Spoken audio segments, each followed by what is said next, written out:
Queridos irmãos, queridas irmãs, bom dia! Hoje, sábado, dia 2 de março. Estamos iniciando o nosso mês de março, estamos na segunda semana do tempo da Quaresma. Quaresma, tempo de conversão, tempo de mudança. E iniciando o nosso mês, devemos lembrar que somos convidados a tomar bons propósitos, boas resoluções nesse tempo da Quaresma. Então, mais uma vez eu venho lembrar você quais têm sido os teus propósitos de mudança, de conversão nesse tempo. O que é que você olha para si e fala, nessa Quaresma eu preciso mudar? Mudar esse hábito, mudar esse pensamento, mudar essa postura. Mas também aquilo que você é convidado a renunciar nesse tempo da Quaresma, aquilo que você é convidado a fazer um jejum, né? Jejum das palavras, jejum de um alimento, jejum de um hábito, jejum de um ritmo.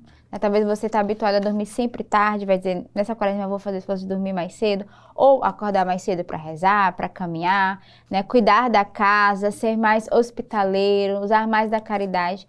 Enfim, Quaresma é um período para uma grande conversão e uma grande mudança. E como estamos começando o mês de março, significa que você vai colocar um propósito, né? Primeiro dia, segundo dia, iniciar bem. E o terceiro propósito que eu quero vos apresentar, né? Quero vos encorajar, é o propósito da fidelidade à Lex Divina, a leitura orante da Palavra de Deus. Deixar que a palavra, a cada dia, ela venha trabalhar o nosso coração. Quando nós escutamos a palavra e ruminamos ela e deixamos que, de fato, ela queira o nosso coração, nós tocamos nos frutos que o Senhor pode nos dar através da sua palavra, quando nós não só escutamos, mas também quando nós obedecemos. Então, o tempo da Quaresma é um tempo de mudança. E eu desejo que você busque essa mudança interior no seu coração, você busque essa fidelidade, você busque uma vida diferente, para que possamos colher os frutos necessários que o Senhor quer dar a cada um de nós. E hoje a liturgia da palavra nos traz na primeira leitura retirada da profecia de Miqueias. Apacenta o teu povo com cajado da autoridade, o rebanho de tua propriedade, os habitantes dispersos pela mata e pelos campos cultivados, que eles desfrutem a terra de Bazã e de Galaade, como nos velhos tempos, e como foi nos dias em que nos fizeste sair do Egito. Faze-nos ver novos prodígios. Qual Deus existe como tu, que apagas a iniquidade e esqueces o pecado daqueles que são resto de tua propriedade?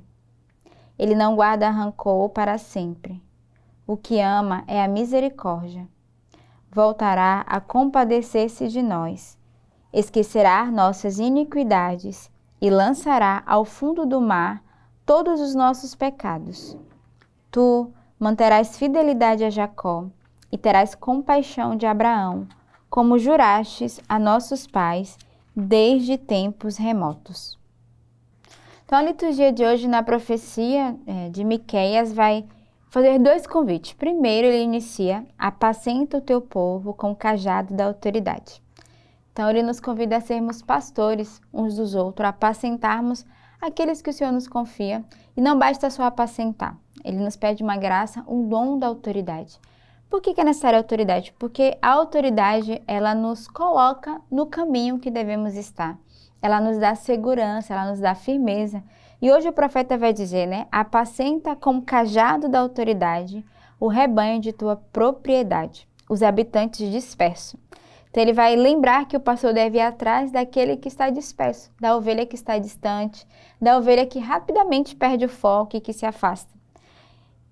E ele vai dizer, aqueles que estão dispersos pela mata e pelos campos cultivados. Então, ou seja, a dispersão em todo lado. E hoje o profeta vai nos lembrar, um bom pastor, um verdadeiro pastor, ele deve não só apacentar o rebanho, mas cuidar do rebanho. Cuidar do rebanho que está distante, cuidar do rebanho que está ferido, cuidar daquela ovelha que está mais rebelde, daquela ovelha que está mais cansada. Então, há esse convite para cada um de nós. E também, na profecia, ele nos convida a renovarmos a nossa confiança no Senhor e a misericórdia.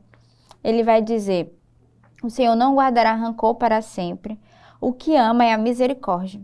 Então, somos convidados a exercer a misericórdia para com os nossos irmãos, para com aqueles que o Senhor coloca, né, ao nosso lado, mas também exercer a misericórdia conosco mesmo. Porque muitas vezes nós queremos ter um senso de justiça, de verdade. E devemos pedir, Senhor, dai a graça de eu acolher tal como eu sou, de exercer também a misericórdia comigo, para assim poder exercer a misericórdia com o outro e acolher a misericórdia de Deus. Deus deseja derramar a sua infinita misericórdia com cada um de nós. E termina a leitura dizendo: Tu manterás fidelidade e terás compaixão, como jurastes a nossos pais desde tempos remotos. Que a fidelidade e a compaixão do Senhor ela nos acompanhe. Ela seja também esses bastão do cajado, né, que somos convidados a carregar, né, e a assumir esse pastoreio. O salmo de hoje é o Salmo 102.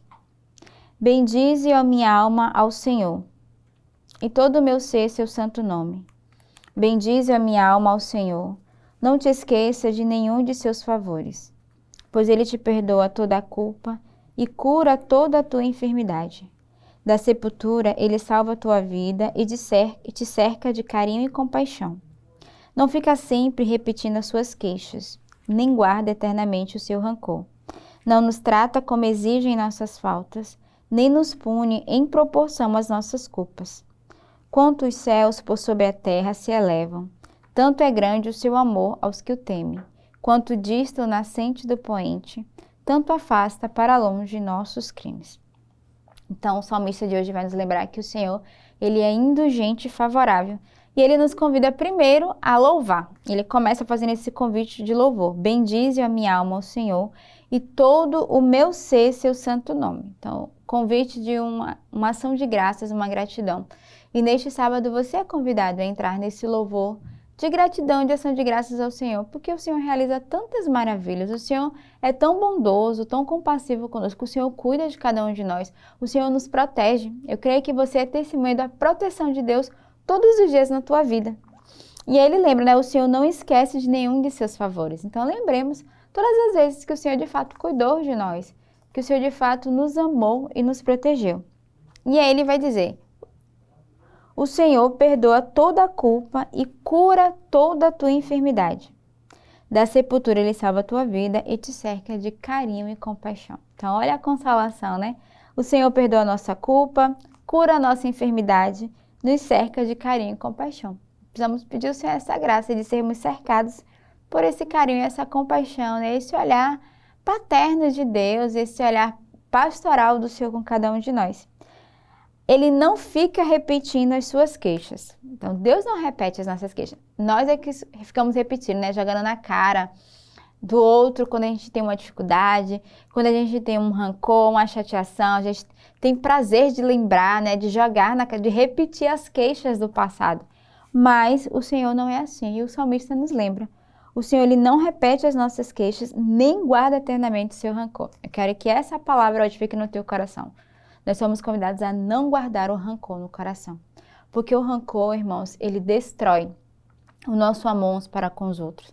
Ele nos faz julgarmos o outro e a nos distanciarmos de Deus e do irmão. Então, que o rancor ele não habite no nosso coração. Aprendamos a perdoar. Aprendamos nesse dia a exercer a misericórdia, a ultrapassar aquilo mesmo que nos fere, que nos machuca. E quando nós estamos magoados, nós queremos pagar com a mesma moeda. Nós queremos magoar o outro, ou nós queremos lembrar o outro que ele me machucou e que ele me magoou. Mas o salmo de hoje vai dizer: o Senhor não repete as nossas queixas, não guarda eternamente o rancor, não nos trata como exigem nossas faltas, nem nos pune em proporção às nossas culpas. Eu creio que é uma grande consolação para cada um de nós. Imagina se o Senhor fosse nos punir conforme os nossos pecados e as nossas faltas. Não sobraria ninguém sobre a terra. Mas o Senhor, Ele é bondade, Ele é misericórdia. E Ele nos ensina a recomeçar. O Senhor também é justiça. Não é que o Senhor passe a mão na cabeça dos nossos pecados, mas Ele nos ensina com os nossos erros. E o Senhor, assim como fez com Maria Madalena, que manda avançar, Ele faz conosco. O evangelho de hoje é retirado do evangelista São Lucas. Naquele tempo, os publicanos e pecadores aproximaram-se de Jesus para o escutar. Os fariseus, porém, e os mestres da lei criticavam Jesus. Este homem acolhe os pecadores e faz refeição com eles. Então Jesus contou-lhes esta parábola.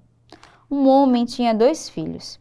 O filho mais novo disse ao pai: dá-me a parte da herança que me cabe. E o pai dividiu os bens entre eles. Poucos dias depois, o filho mais novo juntou o que era seu e partiu para um lugar distante. e ali esbanjou tudo numa vida desenfreada. Quando tinha gasto tudo o que possuía, houve uma grande fome naquela região e ele começou a passar necessidade.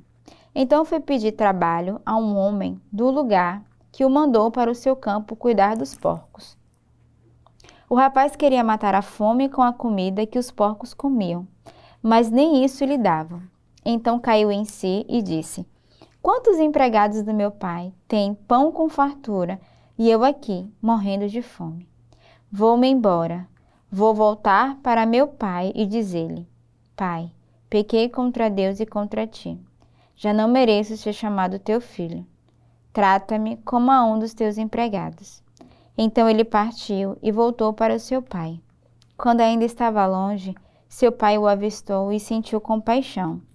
Correu-lhe ao encontro, abraçou e o cobriu de beijos. O filho então lhe disse: Pai, pequei contra Deus e contra ti. Já não mereço ser chamado teu filho. Mas o pai disse aos empregados: Trazei depressa a melhor túnica para vestir meu filho, e colocai um anel no seu dedo e sandália nos seus pés. Trazei um novilho gordo e matai-o. Vamos fazer um banquete, porque este meu filho estava morto e tornou a viver. Estava perdido e foi encontrado. E começaram a festa. O filho mais velho estava no campo. Ao voltar, já perto de casa, ouviu música e barulho de dança. Então chamou um dos criados e perguntou o que estava acontecendo. O criado respondeu: É teu irmão que voltou. Teu pai matou o novilho gordo porque o recuperou com saúde. Mas ele ficou com raiva e não queria entrar. O pai saindo insistia com ele. Ele, porém, respondeu ao pai: Eu trabalho para ti há tantos anos, jamais desobedeci a qualquer ordem tua, e tu nunca me destes um cabrito para eu festejar com meus amigos. Quando chegou esse teu filho, que esbanjou teus bens com prostitutas, matas para ele o novilho cevado? Então o pai lhe disse: Filho, tu estás sempre comigo, e tudo que é meu é teu. Mas era preciso festejar e alegrar-nos, porque este teu irmão estava morto e tornou a viver. Estava perdido e foi encontrado.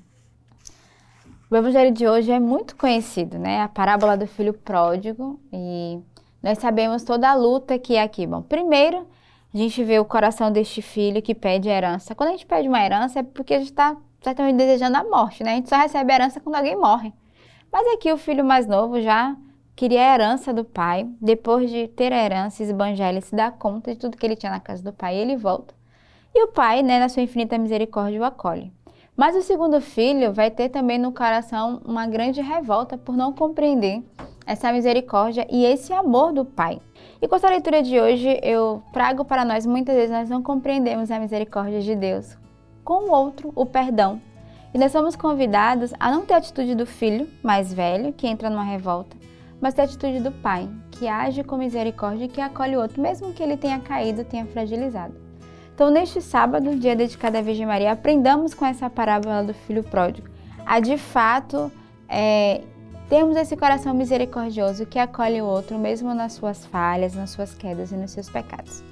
Tenhamos um belo sábado neste dia, que Deus os abençoe.